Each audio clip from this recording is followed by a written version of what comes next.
What's up, everyone? I am here with UFC Heavyweight Chris Beast Boy Barnett. Really appreciate you coming on and doing this. The talk of the entire combat sports world the last few days has been, this Jake Paul Tyron Woodley fight. Do you have any thoughts on the fight, and would you ever consider some sort of celebrity boxing match for yourself? Uh, I guess I'll start with the would I ever? Yeah, I've got boxing matches already on my record and whatnot, man. So of course, competing out of MMA is always something I'm down to do. But my thoughts on the fight. Um, Woodley, he's not a boxer. His big weapon in MMA was his wrestling, and he would set up that big overhand right or that big right hand from his wrestling. People would fear the takedown, and that sets up so much. Being a good wrestler. So to compare his knockouts in MMA to boxing, that 4 ounce glove, anybody gets touched on the chin, anybody's liable to go out. So that's another huge difference. And then he's he's flat footed.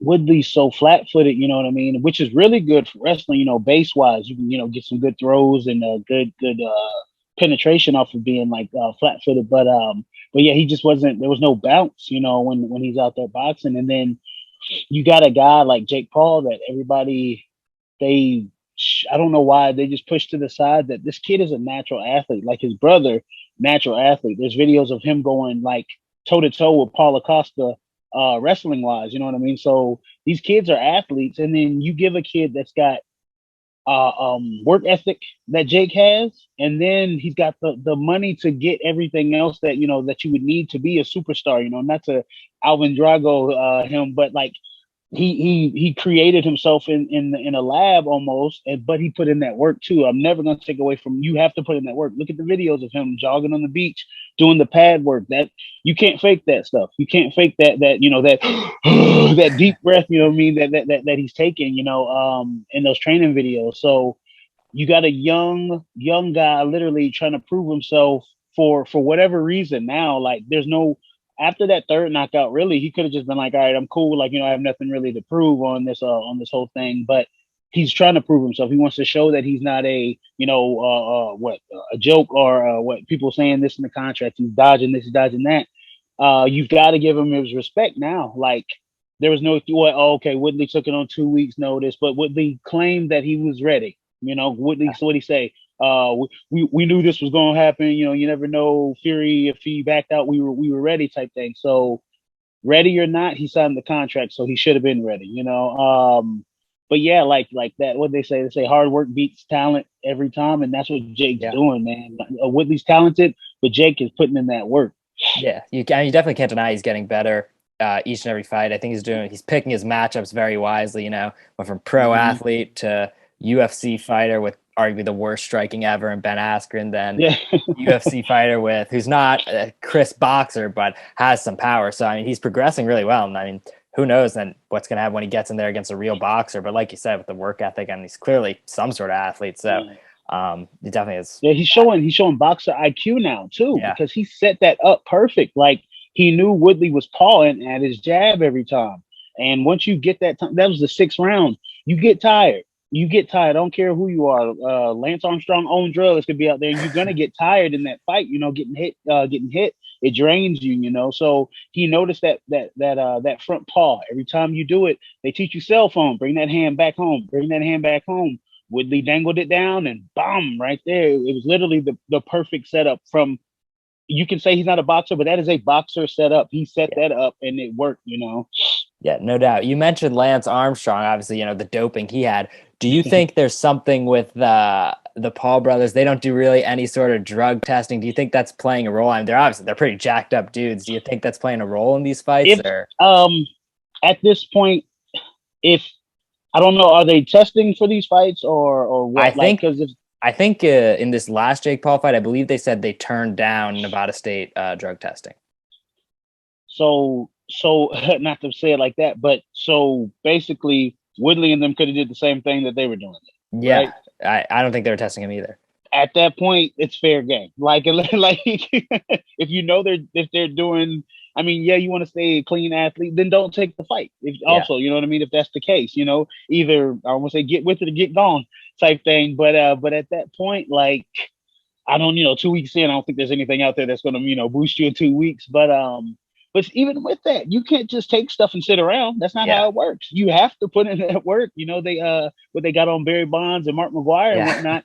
I don't care what steroids you take. You have to have hand-eye coordination to hit that little small ball coming 90 miles an hour at you. Like, you can pump all the drugs you want, but if you ain't got that, then you're not gonna be able to do it. But yeah, like if it's not, I don't want to say illegal, morally, if he's fine with it, then hey, I have nothing to say about you. You won't catch me doing it. Even I know I fought guys on stuff before and I've beaten them. So it's you can be on it all you want, but again, that hard work will always flourish at the end of these things, man. No doubt. To switch gears to you for a second, I was listening to an interview you did with Jim Norton and Matt Serra, and you were talking about your dance battling history. Some of the dance battles. So what's kind of your craziest dance battle story that you can share? It had to be Florida. We were battling these dudes, and I swear, it's something out of a movie. Like, we're dancing, da da da da da. I do my little move, and I don't know if it's his girl or not, but I know that she's on that side. So in my mind, she's with them. I do my little slide, Rico Suave, hey girl, da da da da da da. The dude comes up and pushes me, and I use the push as a roll back and go into like this little handstand thing. Shut the club down. Shut the club down. He's mad. Everybody's da da da da da. I'm over on my side. I walk outside. This dude's got a knife. I'm like, At this point, I just look at him. I tell him straight up. I said, in the back of my mind, I'm really thinking, oh my God, it's a knife. Oh my God, it's a knife. There's too many people around for me to be a punk. So I get my little tough movie line. I say, what you gonna do with that besides piss me off? It worked. It worked because he looked at me and he goes, and dropped it. And I was like, yeah, that's what I thought. And then he rushed me, but he dropped the knife. I was like, that don't add whatever. So I ended up, I think it was like a belly to back slam I did to him because he swung. I ducked, belly back, boom. The security came out. They were like, Chris, you can't be out here doing that. Get inside. I was like, okay. Because there would be times that stuff would pop off in the club, and they had dubbed me undercover security. Okay. So a lot of these guys at this spot couldn't fight. They were just big for nothing security guards. I'm just gonna call it what it is. And when something would pop off, they shouldn't be looking for me, but they're like, hey, Chris, we got something on the other side. You got it? And I was like, man, what y'all gonna do? It's 6 of y'all.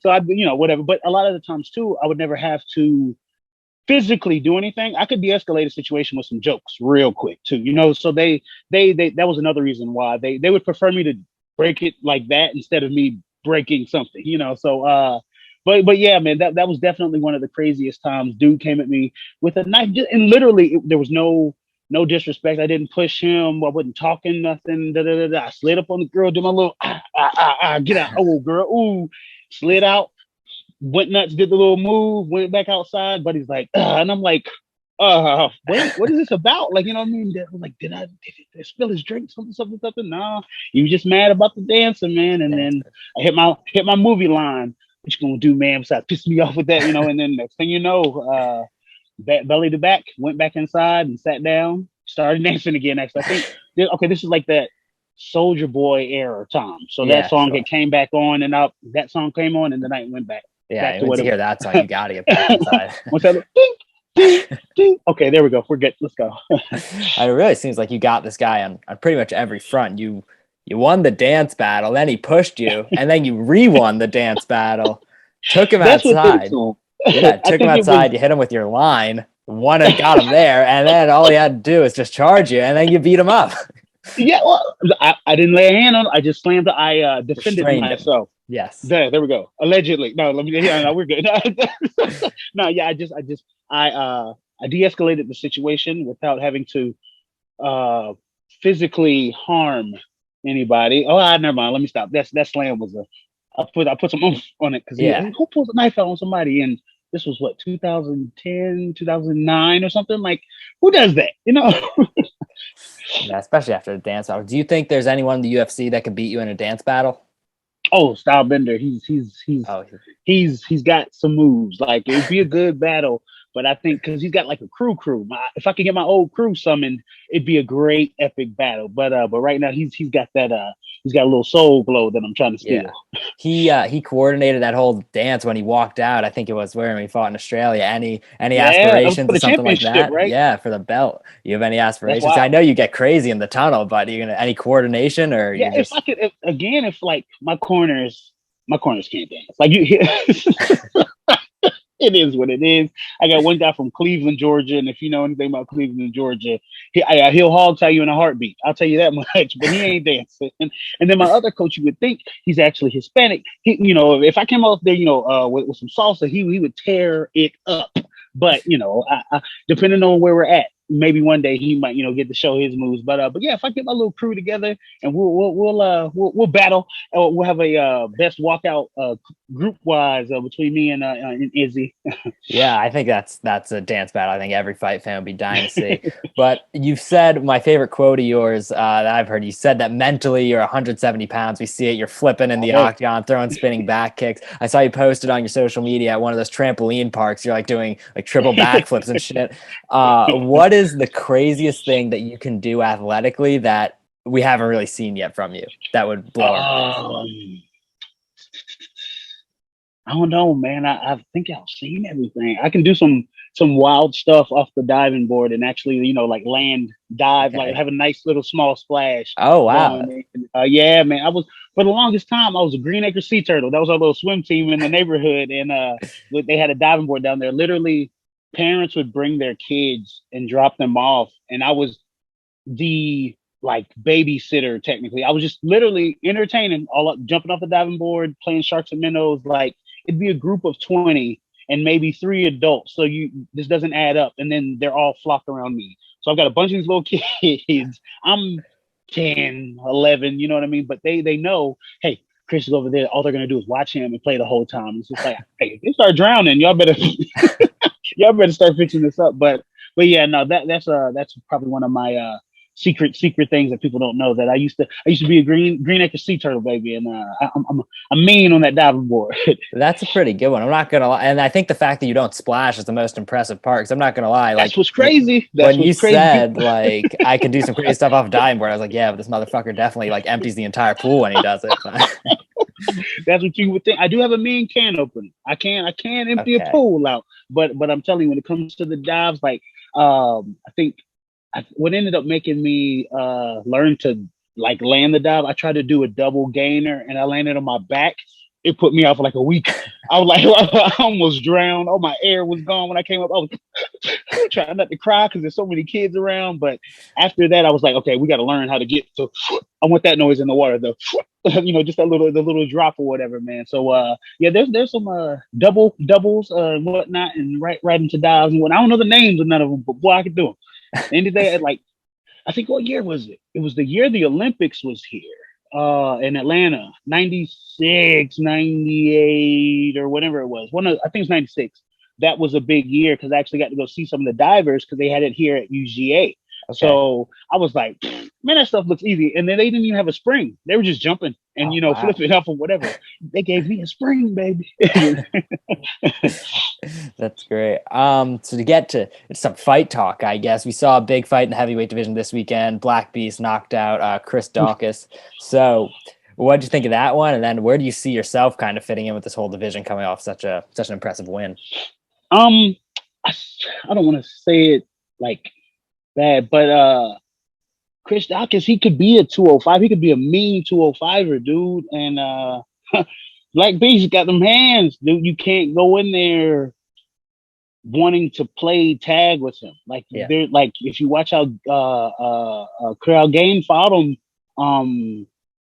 movement. You have to almost point karate fight Derek Lewis and get him tired, because even when he's tired, he's still got that knockout right in each hand. So you have to point him, but you gotta gas him. You gotta gas him and point him. That's the only way I've seen him lose so far. Had Ngannou maybe thrown 4 more punches, Ngannou would have won that fight. But Derek knew At least at the end of the round, let me throw blah blah blah, make it look like I'm doing whatever. I do the same thing. If you watch my fights, once you hear that little that little 10-second Yeah. mark, I'm throwing everything because you know what.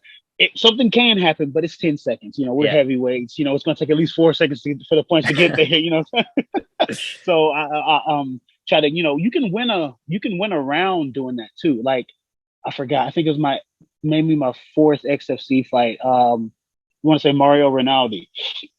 I was definitely losing round. Like he had my back the whole time. I somehow escaped, but there's no way. Even when I escaped, I should have won that round. I went out there that last 10 seconds, did just some randomness. And you hear the what the commentators are like, yeah, first Barnett was down, but the way he came back at the end, there's no thing. I might give that round to him 10-9. I was like, ain't no way in the world. You know, because I was literally down for 3 minutes, maybe 3 minutes, 30 seconds. Like he had me down. Like in any other fight, the ref, I wouldn't even have been mad if the ref did call it because of going back and watching it. It looked, he could have been like, all right, yeah, you know, for your safety. But yeah, I got out of it. But yeah, like with Derek Lewis, you can't play with him. You can't try to, I'm gonna be strong as him. No, just let him have it and you know, stay on the outside, keep it moving. Yeah. Matador, that big bull. Yeah. So what about you? What do we think is next for you? I feel like your hype train is, you know, as high It's as it's still been. going, which is weird. I was like, I don't. I It's was not only gonna weird. give It it a should be month. going. No, like there's been a couple more spinning hook kicks, which was crazy. Forgot the guy's name. It's like he's got I want to say he's Russian. It's something with the R. But he just did a spinning hook kick and got a knockout. But me and him were on the same card in Road FC like maybe 4 years ago, which was wild. So I was like, hey, look, he did a spinning hook kick, I did a spinning hook kick, you know, type thing. But yeah, to me, I thought, you know what I mean? Like that whole literally 15 minutes, you know, I was like, okay, it's going to be about 10 days. Cool. We're going to get these followers up. And then it's just going to, it ain't stopped. Like, I was like, it's going to die down. I'm trying to answer these folks. I'm getting back slowly but surely. But I was like, okay, at least I know last time I did that little tornado kick and, you know, it kind of boosted me up or whatever too. And, you know, we haven't hit it kind of did this for a day and then we're back to doing that again. Yeah. And it's these guys making the videos, the edits, the crazy edits. I think ESPN did one during Thanksgiving where I flipped and like broke the table with turkey and stuff went flying everywhere. You know what I mean? So it's long living right now, but hopefully they said March, late February, early March. They might have something because they got a bunch of heavyweights they got to feed right now. You know, with COVID killing some of their fights, and then guys like you see what they had to do with Bam Bam because of the whole visa thing. Like, you know what I mean? So stuff like that going on and whatnot. And you know, these guys got contracts. You know, you got them out there. Well, they don't let us fight. They'll ask you, but if you say no, then you know they're not going to come back to you first. Yeah. You know, if you're telling them no, you know. So pretty much with the out, because I wanted to get right back out there, you know, as soon as possible. But they've got other fighters they've got to please. Now they do know if anybody gets hurt, injured, and or you know, all of a sudden it's like, hey, I don't want to fight. They know I'm here with my hand raised, so that's cool, you know. But yeah, now hopefully early March, late February, but next week if I could. Yeah. Yeah, I think like you said, your hype train is, I don't see it stopping anytime soon. I think everyone wants to see you fight. Every person familiar, it's like eagerly going to be awaiting February, March, whenever you get back in there. Last question. I love to ask the fighters, this really never lets me down. I feel like you're going to have a great answer to it. I just love to know, what were you doing? What jobs were you working before the UFC, before you were a full-time fighter? Man, how much time you got, man? No,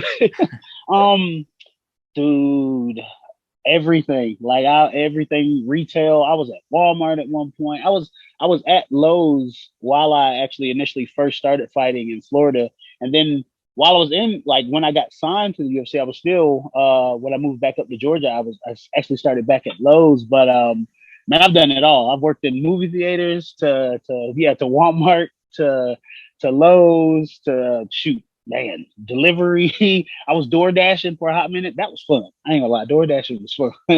Just because I'm a people person, I love interacting and like just seeing somebody's face, like it was just fun. Just and then messing with people, like I would throw in different accents and stuff when I would pull up and whatnot. Just overall goofy stuff. You ever steal like a fry or something? Or are No, you that was the ethical? thing. Me being a bigger dude, I made sure like you knew your food was locked down. So Yeah. like when they would give me the food at the restaurant, I would like record it and be like, zip this up, look. I zipped it. Look, your straw still intact. I didn't touch that either, you know. So I get there because you get those customers that are either A trying to get free stuff or they're just that paranoid that they know you touched their food.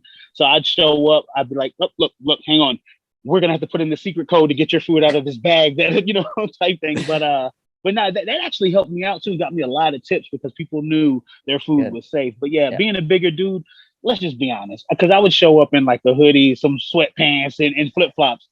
I would think the same thing. I'd be like, Oh nah, I yeah. gotta check this bag, man. I'm not. I know this dude took 2 fries as a as a delivery fee, so you're not fooling me. But yeah, no, man. I literally worked everywhere you can think of. I did it. I did it. And pet stores. That was another that was another one that I was big on. That was just because I had a lot of dogs. I was trying to get a discount on that. But yeah, man. I did it all. I say Lowe's was the best though. That Lowe's was the definitely. best. Yeah, man. Just the people, because I watched The Office. Like I love The Office. I could find everybody from The Office in Lowe's, and I had my Kevins, my Dwights, my Jims, man. So like, it was perfect. Like, in the managers, if they weren't like a Michael Scott, like, oh god, they'd be like a Jan, So Yeah. it was it was perfect. So every day was an episode of The Office, like, live for me. So they were always, man, why you always come in here happy and smiling? And I was like, you guys just don't know. Y'all are my entertainment. You just don't. You just don't understand. But then again, dealing with customers too, like Yeah. satisfying a customer, I've always had that drive to want to please, that type A mentality, of, you come in here, I want to actually show you what type of customer service I would want, I'm going to give to you. So I get a lot of, especially in Florida, I got a lot of customer compliments just because I would go above and beyond, for these folks, like little stuff like, hey, where's the bleach? It's not there. Oh, will you give me 1 second? I'm going in the back. We're gonna find you some bleach. I don't care if I got to take 2 bottles from this store that's our bleach, mix it together in this empty bottle, and get you new bleach. We're getting you some bleach today. You know what I mean? Type stuff. So I come in there with that attitude. 6 a.m. Every employee pissed off at me. Every customer loved me though. That's that's great, man. Actually, Thank if you Google or go on YouTube and type in Lowe's Get Down, that was one of my videos before I left my Tampa store, and it's just me literally, I'm breakdancing in the store. Just you'll see why some of them hated me. But and then there's another thing. What we used to do the Lowe's cheer in the morning, and they would hate it when I was there because, oh, you want to cheer? We're going above and beyond with the cheer. I get on the PA. Hey, everybody in the store, you know what time it is? Like, I was that guy, but it did change the morale because when I yeah. left, the store manager had messaged me and he was like, hey, man, it's a little different down here. It's a little gloomy now. And I was like, I bet you're gonna miss me when I'm gone, huh? Type thing. But yeah, man, retail, that's always been my steez before I got into the UFC. Yeah, I can definitely see it. If I knew Chris Barnett was working at the Lowe's near me, that'd be the one I'd be going to. I would not be I had making my Home Depot customers, man. trips. I had my customers. They were like, man, I'm not coming in here unless Barnett's here. If he can't help me, I don't want no help, man. That's great. Well, I'd also, before you go, I would like to say that if you were my DoorDash driver, I would definitely assume that you took a few fries. But I'm this, not mad at it. I'm not mad at it. It makes sense. yeah. But thanks so much for doing this, man. This has been awesome. Awesome, man. I appreciate you having me.